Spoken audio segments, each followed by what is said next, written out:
Hello दोस्तों, स्वागत है आपका त्रिशक्ति एकेडमी में। तो दोस्तों, यूबीटीआर ने आपकी काउंसलिंग से रिलेटेड एक नोटिस जारी किया है, जो कि मैं आपके सामने पढ़ने वाला हूं। तो बहुत से स्टूडेंट की क्वेरी थी कि 18 जुलाई से जो है काउंसलिंग स्टार्ट हो रही है बोल रहे थे। जो मैंने आपको मैसेज करके बता दिया था कि अभी आपकी जो है काउंसलिंग डेट नहीं आई है, उसी के संबंध में दोस्तों आज यूबीटीआर ने एक नोटिस जारी किया है, जो कि मैं यहाँ पर पढ़ूंगा और सब आप देखेंगे। तो चलिए दोस्तों, इसे देखते हैं। सबसे पहले है ऑनलाइन काउंसलिंग के संबंध में आवश्यक सूचना। तो देखिए दोस्तों, यहाँ पर उत्तराखंड प्रावधिक शिक्षा परिषद रुड़की से संबंध उत्तराखंड राज्य में स्थित समस्त राजकीय सहायता प्राप्त एवं निजी प्रशिक्षण संस्थानों में शैक्षिक सत्र 2022-23 में प्रवेश के लिए संयुक्त प्रवेश परीक्षा पॉलिटेक्निक्स 2022 जीप 2022 में रैंक प्राप्त सभी अभ्यर्थियों हेतु ऑनलाइन काउंसलिंग का आयोजन करवाने जाने की प्रक्रिया गतिमान है। तो दोस्तों देखिए, आप ये यहाँ पर गतिमान है बोला है, अभी आपकी जो है काउंसलिंग स्टार्ट नहीं हुई है। जो आप फेक न्यूज़ बोल रहे थे वो सब फेक थी। वर्तमान सत्र से विभिन्न राजकीय पॉलिटेक्निक संस्थानों में पुराने पाठ्यक्रमों के अतिरिक्त रोजगार परक नए इमर्जिंग पाठ्यक्रमों का संचालन करवाए जाना है। तो दोस्तों देखिए, यहाँ पर कुछ जो पुराने पाठ्यक्रम हमारे हैं, ब्रांचेज हैं, उससे अतिरिक्त नए पाठ्यक्रम जो है यहाँ पर लाने की संभावना है, जो कि यहाँ पर लिखा गया है, जिससे कि छात्र छात्राओं को तकनीकी शिक्षा के विभिन्न क्षेत्रों में अग्रसर होने का सुनहरा अवसर प्राप्त हो सके। तो दोस्तों इस बार जो है पुराने जो ब्रांच थे उससे ज़्यादा ब्रांच आपकी हो सकती है, नई जो है ब्रांचेज आए। तो देखते हैं जब काउंसलिंग डेट आएगी उस समय हमें पूरा साफ़ हो जाएगा कि कितनी अतिरिक्त जो है ब्रांचेज यहाँ पर आती हैं। और इसके बाद दोस्तों नीचे कुछ और दिया है यहाँ पर काउंसलिंग से रिलेटेड, तो उसे भी हम जान लेते हैं। ऑनलाइन काउंसलिंग आयोजन की तिथि के संबंध में विस्तृत विज्ञापन समाचार पत्रों एवं वेबसाइट के माध्यम से यथाशीघ्र ही प्रकाशित की जाएगी। तो बहुत जल्द दोस्तों आपकी जो है काउंसलिंग डेट आने वाली है, एक हफ्ते के अंदर शायद आ जाएगी। तो वहाँ पर आपको बताया गया है कि विज्ञापन जो है इसका समाचार पत्र और वेबसाइट के माध्यम से आपको आ जाएगी। तो जो अन्य आवश्यक निर्देश है उसे भी हम यहाँ पर जान लेंगे दोस्तों। ऑनलाइन काउंसलिंग से संबंधित समस्त जानकारी काउंसलिंग की वेबसाइट https UBTR पर आप देख सकते हैं दोस्तों, ये इसकी वेबसाइट है। जीप 2022 की प्रवेश परीक्षा में सम्मिलित समस्त अभ्यर्थी ऑनलाइन काउंसलिंग हेतु पात्र हैं। आप यहाँ पर देख सकते हैं जिन्होंने भी परीक्षा में पार्टिसिपेट किया है वो सभी जो है काउंसलिंग के लिए पात्र हैं, किंतु ऐसे अभ्यर्थी जो उत्तराखंड के स्थायी निवासी नहीं हैं।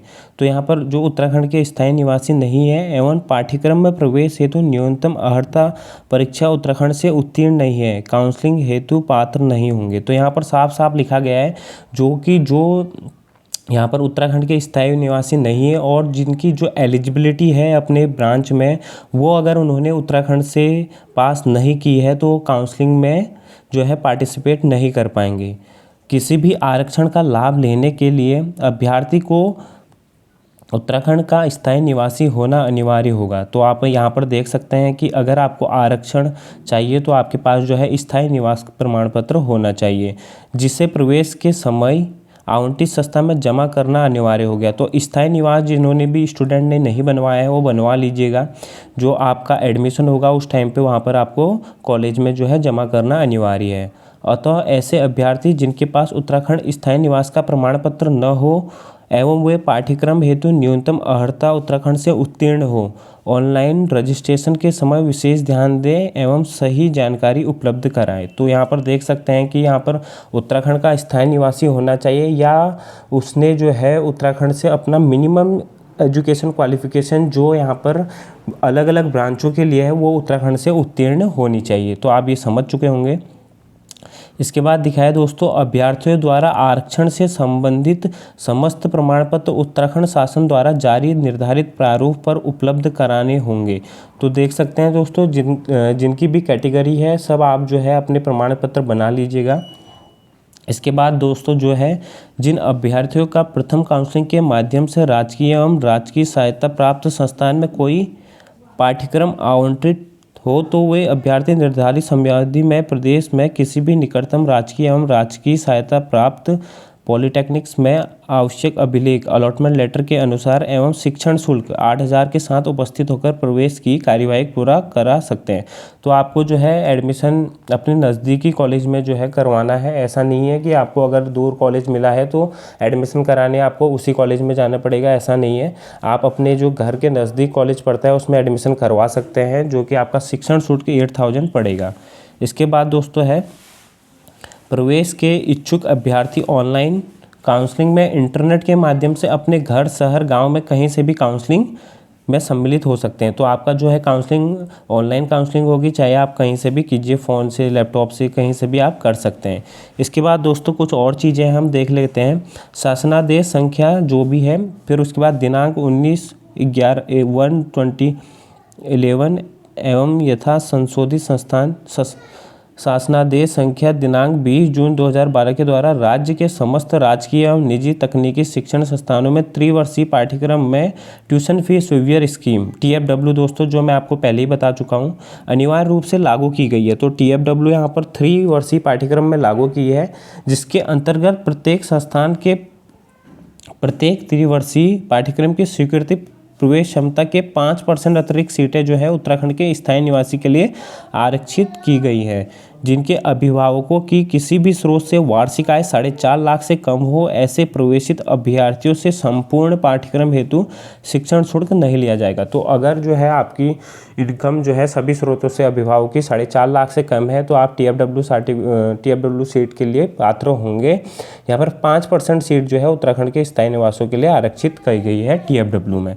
इसके बाद जो है दोस्तों यहाँ पर जो अभ्यर्थी TFW उपश्रेणी में रजिस्ट्रेशन करेंगे उन्हें विकल्प भरते समय पाठ्यक्रम हेतु नॉर्मल एवं TFW दोनों प्रकार के विकल्पों को वरीयता क्रम में भरना अनिवार्य है। तो अगर आपको TFW सीट चाहिए तो जब आप काउंसलिंग करेंगे वहाँ पर आप नॉर्मल सीट भी भरेंगे और TFW सीट भी, वो मैं आपको जो है काउंसलिंग के टाइम पे बता दूंगा कि नॉर्मल सीट कैसे भरेंगे और TFW सीट कैसे भरेंगे, तो इसकी आप चिंता मत कीजिए। इसके बाद है दिनांक 12 जुलाई 2019 के माध्यम से आर्थिक रूप से कमज़ोर EWS यहाँ पर बात कर रहे हैं दोस्तों, आर्थिक रूप से कमज़ोर वर्ग के अभ्यर्थियों के लिए डिप्लोमा स्तरीय पाठ्यक्रमों में सत्र 2019-20 से 10% सीटों का आरक्षित किया जाएगा। तो यहाँ पर EWS इकोनॉमिकल वीकर सेक्शन के लिए 10% सीटें आरक्षित हैं, जो मैं आपको पहले ही बता चुका हूँ। तो EWS और TFW ये आपको ध्यान रखना है। अगर आपने EWS सर्टिफिकेट नहीं बनवाया है तो आप बनवा लीजिए, क्योंकि अभी अब काउंसलिंग में टाइम है। इससे जो है जो ज़्यादा रैंक वाले हैं उन्हें यहाँ पर फ़ायदा मिल सकता है, क्योंकि 10% सीटें रिजर्व है EWS कैटेगरी के लिए। तो जिनकी ज़्यादा रैंक आई है वो अपना जो है EWS सर्टिफिकेट बनवा लेंगे, तो उनकी जो है थोड़ा 10% सीटें जो है रिजर्व हो जाएंगी। तो ये सब कुछ मैं आपको पहले ही बता चुका हूँ कि कैटेगरी का कितना फ़ायदा है, TFW सीट क्या है, EWS क्या है, SC ST OBC जितनी भी कैटेगरी का है मैं आपको सब कुछ बता चुका हूँ। रही बात दोस्तों अब काउंसलिंग की, अब बहुत जल्द आपकी डेट आने वाली है। जितने भी डॉक्यूमेंट्स हैं आप जो है रेडी कर लीजिए। TFW सीट अगर आपको चाहिए तो इनकम सर्टिफिकेट आपको बनाना पड़ेगा। अगर EWS में आपको कैटेगरी लगवानी है 10% की, तो आपको जो है अपना EWS सर्टिफिकेट बनवा लेना होगा। तो आपके पास मिनिमम 10 दिन होंगे दोस्तों, शायद 10 दिन के भीतर कोई ना कोई अपडेट जो है UBTR दे देगा। तो तब तक आपको जो है धैर्य रखना है और अपने जितने भी डॉक्यूमेंट्स है, स्थायी हो गया, TFW के लिए इनकम सर्टिफिकेट, EWS अगर आप बनाना चाहो तो सब कुछ जो जिस कैटेगरी में आता है सब कुछ अपना जो है तैयार रखेंगे। उसके बाद सीधे आपकी दोस्तों 2-3 दिन के अंदर काउंसलिंग होती है और 1-2 दिन के अंदर आपका जो है कॉलेज में एडमिशन हो जाता है। तो उस टाइम पर आपको टाइम नहीं मिलेगा, तो आप पहले से ही प्रिपेयर रहिए और जो है अपने डॉक्यूमेंट्स फुलफिल कर लीजिए जो भी है। इसके बाद दोस्तों आप बिल्कुल भी जो फेक न्यूज़ चल रही है कि आज से काउंसलिंग है लोग बोल रहे हैं, तो इस पे मत जाइए। और बार बार आपका टेलीग्राम में मैं देख रहा था, इंस्टाग्राम पे मैसेज आ रहे थे कि काउंसलिंग हो रही है। तो मैं आपको पहले ही बता चुका हूँ, अगर काउंसलिंग से रिलेटेड कोई भी न्यूज़ आती है तो आप तक जल्द से जल्द प्रोवाइड हो जाएगी, इस पर आप दिक्कत ना लीजिए। और बाकी अगर कोई भी अपडेट आती है तो बहुत जल्द आप तक प्रोवाइड हो जाएगी। तो अगर कोई भी डाउट आपका बचता है तो आप जो है कमेंट कर दीजिए, मैं उसे देख लूँगा। बाकी मिलते हैं नेक्स्ट वीडियो में। Thank you for watching this video.